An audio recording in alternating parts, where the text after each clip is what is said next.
Hi everybody, మీరు చూస్తున్నది NMR property అండి. నేను మీ నీల మల్లారెడ్డి. మీరు చూస్తున్నటువంటి ప్రాపర్టీ ఇది 30 ఫేసింగ్ ఉంటుందండి. 55 డెప్త్ ఉంటుంది. 190 గజాలు వస్తుందండి. ఇది వెరీ ప్రైమ్ లొకేషన్లో ఉంటుంది. ఇది సూర్యనగర్లో వస్తుందండి. ఇది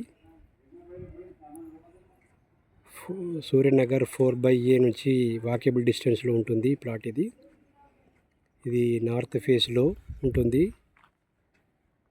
20 ఫీట్ రోడ్డు. దీనికి G+1 మున్సిపల్ పర్మిషన్ కూడా తీసుకోవడం జరిగింది. డైరెక్ట్గా ఇల్లు కట్టుకోవచ్చు. ఇది తక్కువ ప్రైస్లో వస్తుందండి. కొంచెం అర్జెంటుగా ఉండడం వల్ల ఓనర్స్ అమ్మడం జరుగుతుంది. సో పూర్తి వివరాల కొరకు మా ఎన్ఎంఆర్ ప్రాపర్టీని సంప్రదించండి. Thank you very much.